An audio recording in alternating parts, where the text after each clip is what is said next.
The naval Battle of Aegospotami took place in 405 BC and was the last major battle of the Peloponnesian War. In the battle, a Spartan fleet under Lysander destroyed the Athenian navy. This effectively ended the war, since Athens could not import grain nor communicate with its empire without control of the sea. Prelude. Lysander's campaigns. In 405 BC, following the severe Spartan defeat at the Battle of Arginusae, Lysander, the commander who had been responsible for the first Spartan naval successes, was reinstated in command. Since the Spartan constitution prohibited any commander from holding the office of navarch more than once, he was appointed as a vice-admiral instead, with the clear understanding that this was a mere legal fiction. One of Lysander's advantages as a commander was his close relationship with the Persian prince Cyrus.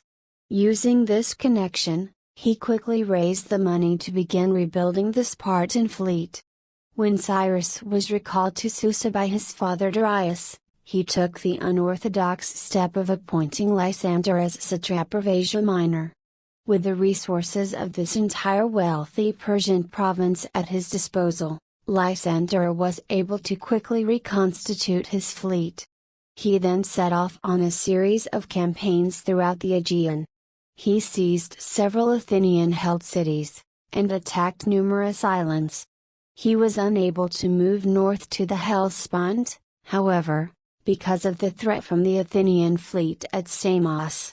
To divert the Athenians, Lysander struck westward. Approaching quite near to Athens itself, he attacked Aegina and Salamis, and even landed in Attica. The Athenian fleet set out in pursuit, but Lysander sailed around them, reached the Hellespont, and established a base at Abydos. From there, he seized the strategically important town of Lampsacus. From here, the way was open to enter the Bosporus and close down the trade routes from which Athens received the majority of her grain. If the Athenians were to avoid starvation, Lysander had to be contained immediately.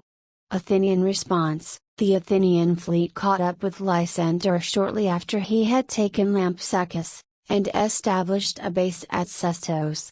However, perhaps because of the need to keep a close watch on Lysander, they set up camp on a beach much nearer to Lampsacus. The location was less than ideal because of the lack of a harbor and the difficulty of supplying the fleet, but proximity seems to have been the primary concern in the minds of the Athenian generals. Every day, the fleet sailed out to Lampsacus in battle formation, and waited outside the harbor. When Lysander refused to emerge, they returned home. Alcibiades's involvement. At this time, the exiled Athenian leader Alcibiades was living in a castle near the Athenian camp. Coming down to the beach where the ships were gathered, he made several suggestions to the generals. First, he proposed relocating the fleet to the more secure base at Sestos. Second, he claimed that several Thracian kings had offered to provide him with an army.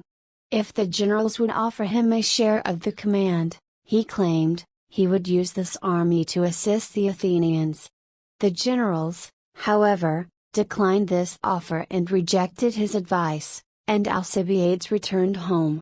The battle. Two accounts of the Battle of Aegospotami exist. Diodorus Siculus relates that the Athenian general in command on the fifth day at Sestos, Philocles, sailed out with 30 ships, ordering the rest to follow him. Donald Kagan has argued that the Athenian strategy, if this account is accurate, must have been to draw the Peloponnesians into an attack on the small force so that the large air force following could surprise them. In the event, the small force was immediately defeated, and the remainder of the fleet was caught unprepared on the beach. Xenophon, in contrast, relates that the entire Athenian fleet came out as usual on the day of the battle, and Lysander remained in the harbor. When the Athenians returned to their camp, the sailors scattered to forage for food. Lysander's fleet then sailed across from Abydos and captured most of the ships on the beach, with no sea fighting at all. Whichever account of the battle itself is accurate, the result is clear. The Athenian fleet was obliterated, only 9 ships escaped, led by the general Canaan. Lysander captured nearly all of the remainder, along with some 3,000 or 4,000 Athenian sailors. One of the escaped ships, the messenger ship Perilos, was dispatched to inform Athens of the disaster. The rest, with Canaan, sought refuge with Anaxagoras, a friendly ruler in Cyprus. Aftermath: Lysander and his victorious fleet sailed back to Lampsacus. Citing a previous Athenian atrocity when the captured sailors of 2 ships were thrown overboard, Lysander and his allies slaughtered Philocles and 3,000 Athenian prisoners, sparing other Greek captives. Lysander's fleet then began moving slowly towards Athens, capturing cities along the way. The Athenians, with no fleet, were powerless to oppose him. Only at Samos did Lysander meet resistance. The democratic government there, fiercely loyal to Athens, refused to give in, and Lysander left a besieging force behind him. Xenophon reports that when the news of the defeat reached Athens, a sound of wailing ran from Piraeus through the long walls to the city, one man passing on the news to another, and during that night no one slept, all morning, not for the lost alone, but far more for their own selves. Fearing the retribution that the victorious Spartans might take on them, the Athenians resolved to hold out from the siege, but their cause was hopeless. Without a fleet to import grain from the Black Sea, Athens was on the verge of starvation, and the city surrendered in March 404 BC.